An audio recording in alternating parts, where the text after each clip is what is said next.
Good morning दोस्तों। मैं राजवीर शर्मा स्वागत करता हूं आपके अपने YouTube channel GK by Rajveer sir में।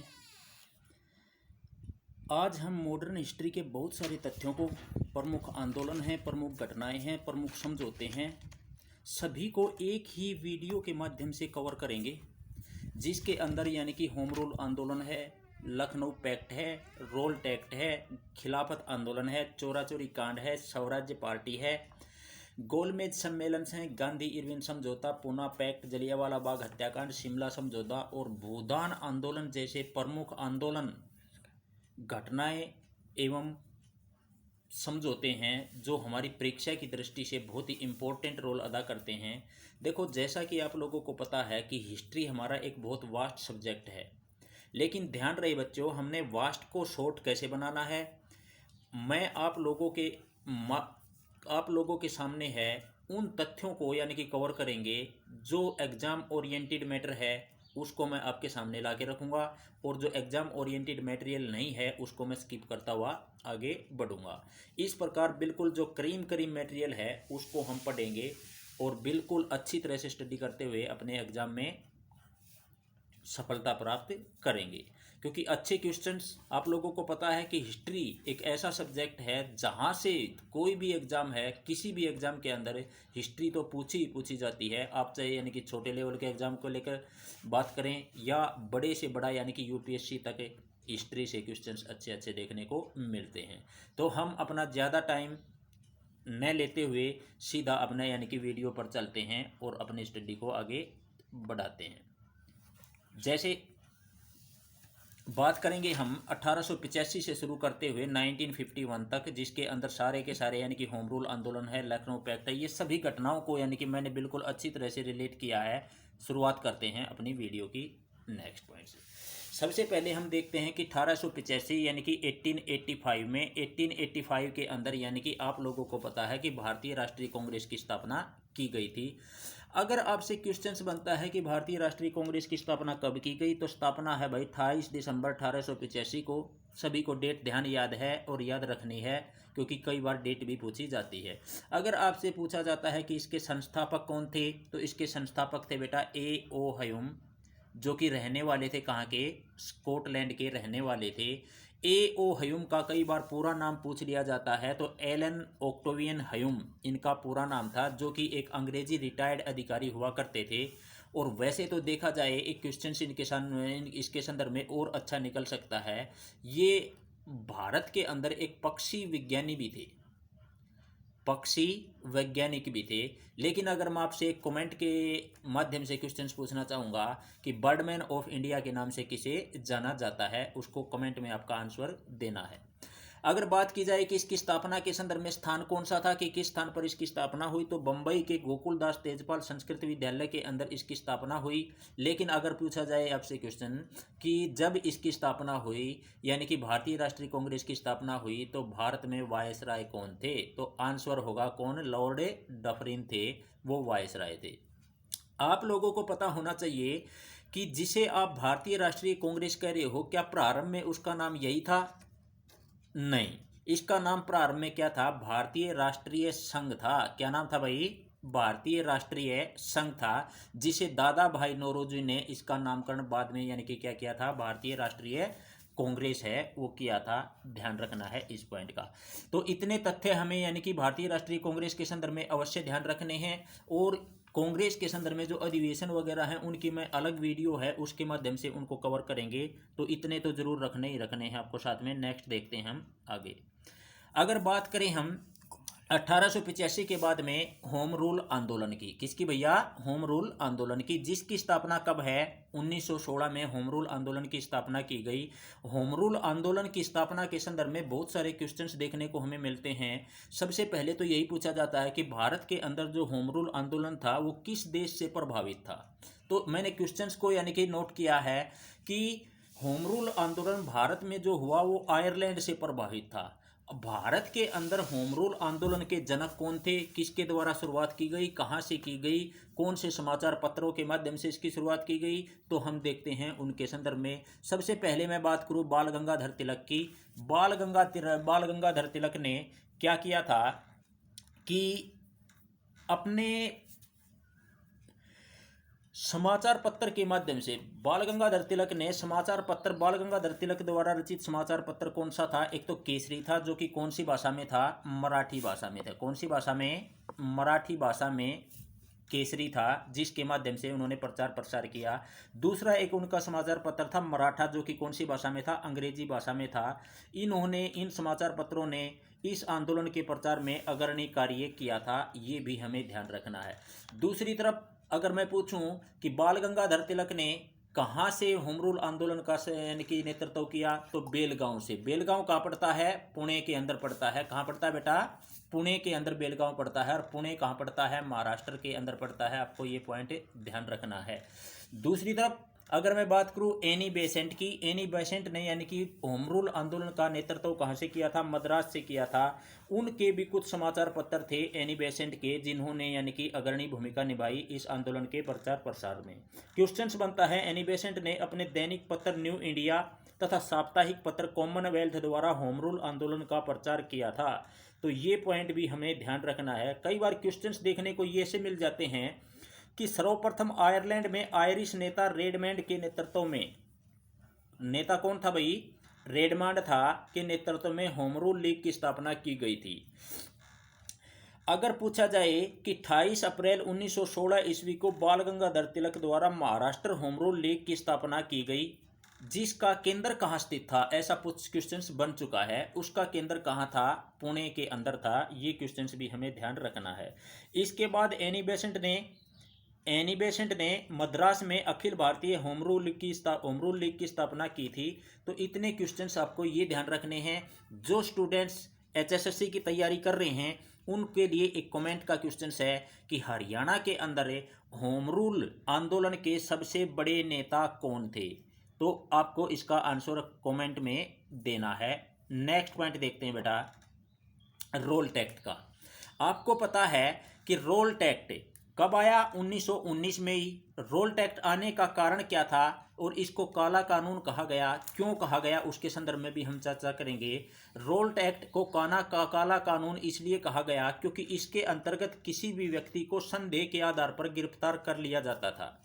यानी कि इसे कहा गया बिना वकील, बिना अपील, बिना दलील का कानून। क्यों कहा गया? क्योंकि इसके संदर्भ में किसी भी व्यक्ति को शक के आधार पर गिरफ्तार कर लिया जाता था अंग्रेजी सरकार द्वारा।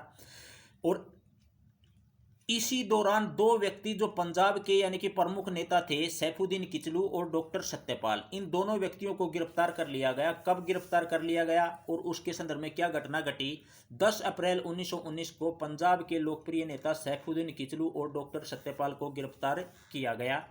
गिरफ्तार करने के पश्चात है यहाँ पर, गिरफ्तारी के बाद में यहाँ पर यानी कि और क्या क्वेश्चंस बनते हैं? जैसे ही उनकी गिरफ्तारी हुई तो जलियांवाला बाग हत्याकांड भी 1919 के अंदर ही है, जिसको यानी कि कब डेट के माध्यम से क्वेश्चंस पूछा जाता है। तो 13 अप्रैल 1919 को जलियांवाला बाग हत्याकांड हुआ। किस दिन हुआ? बैसाखी के दिन है ये हत्याकांड हुआ। कारण इसका क्या था कि रोल्ट एक्ट के विरोध में पंजाब के अमृतसर के जलियांवाला बाग में एक सभा बुलाई गई। यह शांतिपूर्ण विरोध यहाँ पर सभा के अंदर व्यक्ति कर रहे थे, परंतु जनरल डायर ने इन पर अंधाधुंध गोलियां है वो चलवा दी। इस घटना के विरोध में कुछ नेताओं द्वारा, जैसे बात करें हम महात्मा गांधी की, महात्मा गांधी ने केसर ए हिंद की उपाधि है वो वापस लौटा दी और रविंद्रनाथ टैगोर ने सर की उपाधि है वो वापस लौटा दी गई थी। यह है सॉरी, यह हत्याकांड से बहुत सारे यानी कि इफेक्ट ऐसे सामने आए जिससे यानी कि भारतीय जनता है वो यानी कि त्राही त्राही करने लगी। और त्राही त्राही करने के परिणाम स्वरूप ये ऐसी मांग की गई, एक कमीशन का गठन किया गया। इस घटना के जांच के लिए हंटर कमीशन को नियुक्त किया गया। सरकारी रिपोर्ट के अनुसार इसमें यानी कि कितने व्यक्ति मारे गए? 379 व्यक्ति है वो मारे गए थे, परंतु कांग्रेस समिति की रिपोर्ट के अनुसार लगभग 1000 व्यक्ति इसके अंदर मारे गए थे। लेकिन ध्यान रखना, हंटर आयोग की रिपोर्ट के अनुसार जनरल डायर के कृत्य को वैध ठहराया गया था। ये पॉइंट भी आपको ध्यान रखना है। परंतु अगर हम बात करें जलियांवाला बाग हत्याकांड में एक भारतीय व्यक्ति द्वारा सहयोग जनरल डायर का किया गया था, वह व्यक्ति कौन था? उस व्यक्ति का नाम बेटा क्या था? हंसराज के द्वारा जलियांवाला बाग हत्याकांड में सहयोग है किया गया था? ये क्वेश्चंस भी आपको ध्यान रखना है। ये जलियांवाला बाग हत्याकांड का चित्र है और इसके अंदर यानी कि बाहर से यानी कि अंग्रेजी जनरल डायर के सैनिकों द्वारा जो शांतिपूर्ण सभा का आयोजन यहाँ पर किया जा रहा था, तो निहत्थे लोगों पर यहाँ पर यानी कि गोलीबारी है की गई, जिससे असंख्य मात्रा में जनधन की हानि हुई। नेक्स्ट पॉइंट लेते हैं, वो भी 1919 का ही है। देखो हमने पढ़ा कि जलियांवाला बाग हत्याकांड, रोल्ट एक्ट 1919, और खिलाफत आंदोलन है वह भी कब है? 1919 में है। तो खिलाफत आंदोलन क्या था, इसके संदर्भ में हम चर्चा करेंगे। खिलाफत आंदोलन वैसे तो देखा जाए कि तुर्की में खलीफा के पद के समर्थन में ब्रिटेन के खिलाफ आंदोलन था। कारण क्या था कि जो तुर्की देश है, तुर्की में खलीफा यानी कि मुस्लिमों का यानी कि धार्मिक नेता खलीफा का पद है उसको समाप्त करना चाह रहा था। कौन? ब्रिटेन यानी कि इंग्लैंड है, वो समाप्त करना उसको चाह रहा था। अब खलीफा मुस्लिमों का था, तो भारत में भी मुस्लिम लोग थे, तो मुस्लिम समुदाय था, उसने भी यानी कि विरोध किया गया। और भारत में खिलाफत आंदोलन की शुरुआत है वो किसके द्वारा की गई? ये क्वेश्चंस देखने को मिलता है। भारत में खिलाफत आंदोलन की शुरुआत शौकत अली, किसके द्वारा? शौकत अली और मोहम्मद अली के द्वारा है वो की गई थी। ध्यान रखना, शौकत अली और मोहम्मद अली। क्वेश्चंस दूसरी वे में भी बन सकता है। कैसे बन सकता है कि खिलाफत आंदोलन की शुरुआत किसके द्वारा की गई? अली बंधुओं द्वारा है खिलाफत आंदोलन की शुरुआत है की गई थी। ये क्वेश्चंस भी देखने को मिलता है। तो अली बंधुओं के नाम से किसे जाना जाता है? इन्हीं दोनों भाइयों को जाना जाता है, शौकत अली और मोहम्मद अली को। बात करें हम, भारत में मुसलमान तुर्की के सुल्तान को खलीफा मानते थे, जैसा कि हमने पढ़ाई है। लेकिन ब्रिटिश सरकार ने मई 1920 में संपन्न सेम्ब्रिज की संधि द्वारा तुर्की का विभाजन कर दिया गया। कौन सी संधि? सेब्रिज की संधि के द्वारा तुर्की का विभाजन है कर दिया गया। लेकिन एक और क्वेश्चन भी यहाँ से देखने को मिल सकता है कि खिलाफत दिवस कब मनाया गया? 31 अगस्त 1920 को खिलाफत दिवस है मनाया गया। ये क्वेश्चन भी आपको ध्यान में रखना है। अब बात करते हैं हम नेक्स्ट स्टेप की, आगे कैसे पढ़ना है। हमने बात करें हम 1920 की। 1920 में असहयोग आंदोलन है वो चलाया गया। असहयोग आंदोलन कब चलाया गया? किसके नेतृत्व में चलाया गया? किस कारण से उसको सफल रहा या नहीं रहा? किस कारण से उसको स्थगित कर दिया गया? ये क्वेश्चंस भी देखने को हमें एग्जाम के दौरान मिलते हैं। बात करते हैं, असहयोग आंदोलन की शुरुआत है कब की गई? 1 अगस्त 1920 को की गई। किसके द्वारा की गई भाई? महात्मा गांधी के द्वारा इसकी शुरुआत है की गई। लेकिन ध्यान रखना है 1 अगस्त 1920 को ही एक हमारे प्रमुख नेता, उनकी भी यानी कि मृत्यु हुई थी। किसकी हुई थी? कमेंट के अंदर आपको लोगों को बताना है। बात करते हैं इस आंदोलन की। इस आंदोलन के अंदर यानी कि असहयोग जैसा नाम दिया गया है कि सहयोग नहीं देना है किसी भी संदर्भ में। किसको? अंग्रेजों को। तो यानी कि स्वदेशी को अपनाना है, अंग्रेजों द्वारा दी गई उपाधियों का त्याग करना है, अंग्रेजों द्वारा दी गई जो और मुख्य वस्तुएं थी उनका बहिष्कार करना है। तो ये सारी की सारी असहयोग आंदोलन के प्रमुख कारण थे। असहयोग आंदोलन अपने चरम सीमा पर चल रहा था, बहुत अच्छी तरह से यानी कि आगे बढ़ रहा था। लेकिन इसी दौरान एक घटना घट जाती है जिसे चौरी चौरा कांड के नाम से जाना जाता है। चौरी चौरा कांड घटना कब हुई? 1922 को। बात करते हैं इसके संदर्भ में। महात्मा गांधी के असहयोग आंदोलन के दौरान 4 फरवरी 1922 को कुछ लोगों की गुस्साई भीड़ ने गोरखपुर के चोरा चोरी के पुलिस थाने में आग लगा दी। एक्चुअल में हुआ तो क्या था, जैसे ही आंदोलन चल रहा था, आंदोलन के दौरान है पुलिस द्वारा है यानी कि लाठियां बरसाई गई, तो परिणाम स्वरूप भीड़ ने भी उग्र रूप धारण कर लिया और गोरखपुर के अंदर एक चोरी चौरा यानी कि पुलिस स्टेशन है उसके अंदर आग लगा दी गई, जिसमें यानी कि 23 पुलिस वालों की मौत हो गई। ये यानी कि पुलिस थाना है जिसके अंदर आग लगने की घटना है वो की गई। ये भी। अब बात करते हैं तो महात्मा गांधी ने इस घटना से काफ़ी प्रभावित होकर, क्योंकि महात्मा गांधी तो आप लोगों को पता है कि हिंसा के पुजारी थे ना, वो नहीं चाहते थे भी किसी भी संदर्भ में हिंसक घटनाएं घटें। तो हिंसक घटनाएं घटने के परिणाम स्वरूप उन्होंने इस आंदोलन को स्थगित करने का निर्णय ले लिया। बात करते हैं सविनय अवज्ञा आंदोलन की। सविनय अवज्ञा आंदोलन कब? 1930 में। इसके संदर्भ में भी हम चर्चा करेंगे। सविनय अवज्ञा आंदोलन की शुरुआत गांधी जी ने कब की थी? 12 मार्च 1930 को शुरुआत की थी। ये क्लर्क एग्जाम HSSC के द्वारा जो कंडक्ट किया गया था उसके अंदर पूछा गया क्वेश्चंस था। तो कहाँ से दांडी मार्च के साथ में यानी कि इसकी शुरुआत की थी, ध्यान रखना है इस क्वेश्चंस का। लेकिन इसके संदर्भ में 31 जनवरी 1930 को गांधी जी की मांग थी। गांधी जी ने मांग रखी, कितने सूत्रीय मांग थी? 11 सूत्रीय मांग। क्यों कहा गया इसको? क्योंकि इसके अंदर 11 मांगे रखी गई थी। किसके सामने रखी गई थी भाई? लॉर्ड वायसराय था, सॉरी लॉर्ड इरविन। किसके सामने? लॉर्ड इरविन के सामने ये मांग रखी गई, जिसे यानी कि इरविन के द्वारा अस्वीकार कर दिया गया। अस्वीकार करने के परिणाम स्वरूप एक आंदोलन की शुरुआत हुई, जिसे सविनय अवज्ञा आंदोलन के नाम से जाना जाता है। बात करते हैं इसी दौरान यानी कि गोलमेज सम्मेलन का आयोजन किया गया। किसके द्वारा? अंग्रेजी सरकार द्वारा गोलमेज सम्मेलन का आयोजन किया गया। क्वेश्चंस बनता है कि गोलमेज सम्मेलन का आयोजन है, कितनी गोलमेज सम्मेलन हुई? तो आंसर होगा आपका कितना? 3 भाई। कब कब हुई? 1930, 1931, 1932। इनसे क्वेश्चंस कैसे निकलते हैं? देखो दोस्तों, क्वेश्चंस कैसे निकलते हैं कि भाई किस गोलमेज सम्मेलन में किसने पार्टिसिपेट किया? ऐसी कौन सी गोलमेज सम्मेलन थी जिसमें महात्मा गांधी ने पार्टिसिपेट नहीं किया गया? ऐसी कौन सी गोलमेज सम्मेलन थी जिसमें यानी कि भारत की तरफ से तीनों गोलमेज सम्मेलन के अंदर भाग लिया गया? तो सभी क्वेश्चनों को हम यानी कि देखेंगे, एक एक के ऊपर यानी कि चर्चा करेंगे। सबसे पहले इसको नाम गोलमेज क्यों दिया गया? अच्छा क्वेश्चंस, अच्छी बात यानी कि समझने लायक बात है। देखो ध्यान रखना है, इसको गोल मेज यानी कि राउंड टेबल के राउंड टेबल। देखो ये तो हमारी कैसी है? आयताकार शेप में है। और आपने देखा भी होगा कि ये हमारी चेयर लगी हुई हैं, ये चेयर लगी हुई हैं सारी और यहाँ पर एक मेन व्यक्ति बैठता है। सपोज करो हम डाइनिंग टेबल मूवी वगैरह के अंदर देखते हैं ना, कि इस पर यानी कि जो मेन पर्सन है वही बैठता है, और यानी कि और सदस्य हैं दाएं और बाएं बैठते हैं। परंतु अंग्रेजी सरकार ने इसको यानी कि गोल मेज यानी कि राउंड टेबल का नाम इसलिए दिया क्योंकि वो चाहते थे कि वो अंग्रेजों यानी कि भारतीय लोगों को दिखाना चाहते थे कि वो सभी के साथ यानी क्या करते हैं, समान व्यवहार करते हैं। इसमें न तो कोई प्रमुख व्यक्ति है और न कोई प्रधान व्यक्ति है, सभी के सभी क्या हैं? समान हैं, इक्वल है। तो आंसर क्वेश्चंस देखो कैसे निकलेंगे हमारे सामने। तीनों गोलमेज सम्मेलन कहाँ आयोजित किए गए? तो तीनों गोलमेज सम्मेलन है कहाँ? लंदन के अंदर आयोजित किए गए। नेक्स्ट क्वेश्चन, भीमराव अंबेडकर जी ने तीनों गोलमेज सम्मेलन में भाग लिया था यानी कि पार्टिसिपेट किया था। तो क्वेश्चन हमारा ध्यान रखना है कि तीनों गोलमेज सम्मेलन के समय इंग्लैंड के प्रधानमंत्री कौन से हुआ करते थे? रैमजे मैकडोनाल्ड है वो प्रधानमंत्री है हुआ करते थे।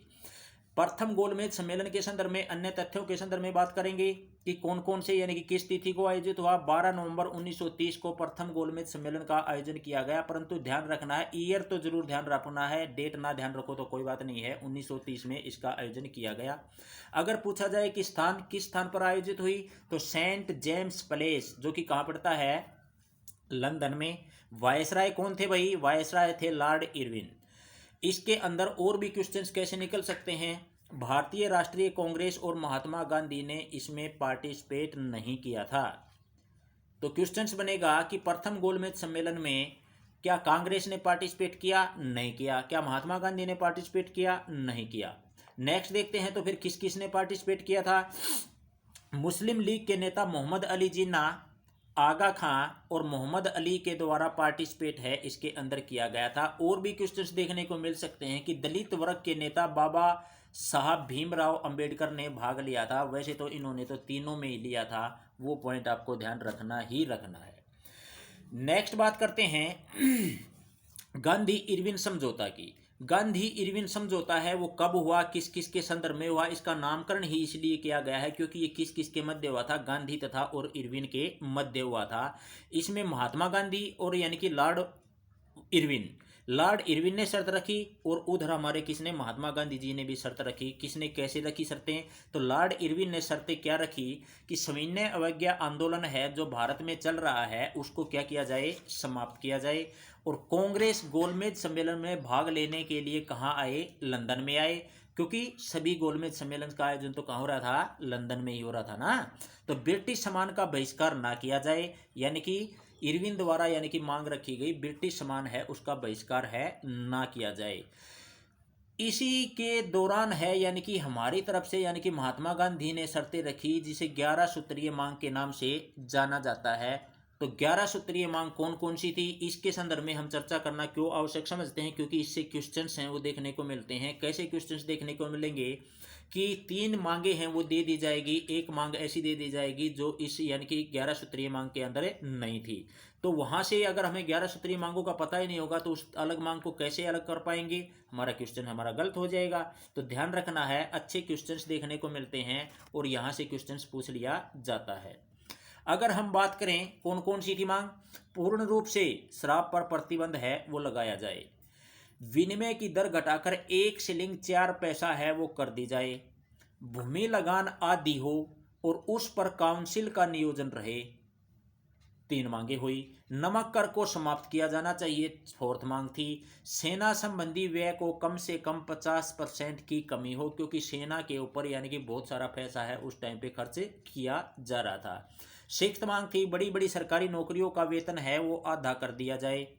विदेशी वस्त्रों के आयात पर यानी कि निषेध कर लगे, यानी कि विदेशी वस्त्र हैं वो यानी कि उनका आयात है, इंपोर्ट है, ना हो पाए। 8वीं, भारतीय समुद्र तट केवल भारतीय जहाजों के लिए सुरक्षित रहे और उसके लिए कानून का निर्माण हो, उस पर कानून बनाए जाए। सभी राजनीतिक बंदियों को जो यानी कि अंग्रेजी सरकार द्वारा बंदी बनाए गए हैं उनको क्या किया जाए, रिहा किया जाए, छोड़ दिया जाए। और गुप्तचर पुलिस व्यवस्था को हटा दिया जाए तथा उस पर जनता का नियंत्रण रहे। देखो, गुप्तचर पुलिस व्यवस्था का मतलब क्या है, इसी के अकॉर्डिंग तो रोल एक्ट के तहत किसी भी व्यक्ति को गिरफ्तार कर लिया जाता था शक के आधार पर। तो उस व्यवस्था को हटवाने के लिए 11 सूत्री मांगों के अंदर इस बात की भी मांग की गई थी। और नेक्स्ट और यानी कि अंतिम मांग जो महात्मा गांधी जी द्वारा रखी गई थी कि आत्मरक्षा के लिए हथियारों की अनुमति दी जाए, यानी कि अपने आप को यानी कि बचाने के लिए, सेफ रहने के लिए हमें क्या है, हथियार वगैरह रखने की अनुमति है अंग्रेजी सरकार द्वारा दी जाए। अब बात करते हैं हम दूसरी गोलमेज सम्मेलन की। दूसरी गोलमेज सम्मेलन का आयोजन कब हुआ, तो यानी कि 7 सितंबर 1931 को इसका आयोजन किया गया। स्थान कौन सा था बेटा, सेंट पॉल पैलेस यानी कि लंदन में इसका आयोजन किया गया। दोस्तों क्वेश्चंस बनता है कि सेकंड गोलमेज सम्मेलन के दौरान यानी कि वायसराय कौन थे, तो लॉर्ड लिनलिथगो थे, वो वायसराय थे। जबकि प्रथम के दौरान कौन थे, लॉर्ड इरविन थे, ये आपको पता ही है। इसमें सम्मिलित सदस्य यानी कि किस किस ने पार्टिसिपेट किया, मुस्लिम लीग में मोहम्मद अली जिन्ना के द्वारा पार्टिसिपेट किया गया। दलित वर्ग की तरफ से वही हमारे यानी कि बाबा साहब भीमराव अंबेडकर जी थे, उनकी तरफ से पार्टिसिपेट किया गया। और कांग्रेस की तरफ से, ये क्वेश्चन ध्यान रखना है, कांग्रेस की तरफ से किसने पार्टिसिपेट किया, महात्मा गांधी के द्वारा। कौन सी गोलमेज सम्मेलन में, सेकंड गोलमेज सम्मेलन में पार्टिसिपेट किया गया था, क्योंकि प्रथम में तो किया ही नहीं गया था ना महात्मा गांधी द्वारा और कांग्रेस द्वारा। ध्यान रखना है इस पॉइंट का भी। अगर हम बात करें, एक अच्छा क्वेश्चन यहां से निकलता है कि गांधी जी है SS राजपुताना जहाज से लंदन गए थे, किसमें, यानी कि सेकंड गोलमेज सम्मेलन के अंदर पार्टिसिपेट करने के लिए। वहां पर एक अंग्रेज अधिकारी फ्रैंक मोरिस ने गांधी जी को अर्धनग्न फकीर की संज्ञा दी थी। क्या कहा था, अर्धनंगा फकीर है, किसके द्वारा कहा गया, ये क्वेश्चन देखने को मिलता है, फ्रैंक मोरिस के द्वारा है कहा गया। बात करें तीसरी गोलमेज सम्मेलन की, ये ज़्यादा इंपॉर्टेंट नहीं है, फिर भी आपको ये ध्यान रखना है 1932 में का आयोजन इसका कहाँ हुआ, लंदन के अंदर हुआ। यह कांग्रेस का बहिष्कार के, कांग्रेस ने इसका बहिष्कार कर दिया। ध्यान रखना है, ये असफल भी नहीं माना जाता है, सफल नहीं माना जाता है। क्या हुआ, असफल माना गया है। किस कारण से माना गया है, क्योंकि कांग्रेस द्वारा इसका बहिष्कार है कर दिया गया था। नेक्स्ट बात करते हैं बेटा पुनः समझौता की, यानी कि पुनः पैक्ट की। पुनः समझौता कब हुआ, तो ये 24 सितंबर 1932 को यरवदा जेल में। ध्यान रहे यरवदा जेल में समझौता क्यों हुआ, क्योंकि महात्मा गांधी को गिरफ्तार करते हुए यरवदा जेल के अंदर, जो कि पुणे के अंदर स्थित है, वहां पर रखा गया था। तो महात्मा गांधी और भीमराव अंबेडकर जी के मध्य है यह समझौता हुआ। इस समझौते के परिणाम क्या निकले, क्या निर्धारित किया गया। इस समझौते में केंद्रीय विधानमंडल में दलित वर्ग के लिए सुरक्षित सीटों को कितने % बढ़ा दिया गया, 18% है वो बढ़ा दिया गया। किस समझौते के अनुसार बढ़ाया गया, पुनः समझौता के अनुसार या पुनः पैक्ट के अनुसार। सेकेंडली बात करें, प्रांतीय विधानमंडल में दलित वर्ग के लिए सीटें 71 से बढ़ाकर कितनी कर दी गई, 148 है वो कर दी गई, ये भी ध्यान रखना है। नेक्स्ट बात करते हैं कि अब इस दौरान यानी कि पाकिस्तान की मांग है वो भी की गई। किसके द्वारा की गई थी कि पाकिस्तान की मांग 24 मार्च 1940 को लाहौर अधिवेशन में, किस अधिवेशन में, लाहौर अधिवेशन में मुस्लिम लीग ने पाकिस्तान की मांग की। और एक माउंटबेटन योजना उस टाइम पे, यानी कि माउंटबेटन क्या हुआ करते थे, वायसराय हुआ करते थे। तो 3 जून 1947 को वायसराय माउंटबेटन ने भारत के विभाजन की योजना रखी। क्या रखी? भारत विभाजन की योजना किसके द्वारा रखी गई? माउंटबेटन द्वारा। कब रखी गई? 3 जून 1947 को। इस योजना के तहत है यानी कि भारत 15 अगस्त 1947 को अपना स्वतंत्रता दिवस मनाता है, जबकि पाकिस्तान है हमसे एक दिन पहले 14 अगस्त को ही अपनी क्या मनाता है? स्वतंत्रता दिवस है मनाता है। और ध्यान रहे आपको एक क्वेश्चन यहाँ से पूछा जाता है, भारत और पाकिस्तान के बीच सीमा रेखा को किस नाम से जाना जाता है? तो रेड क्लिफ रेखा के नाम से भारत और पाकिस्तान के मध्य जो स्थित है उसे रेड क्लिफ रेखा कहा जाता है। रेड क्लिफ रेखा क्यों कहा जाता है? क्योंकि इसका निर्धारण किसने किया था?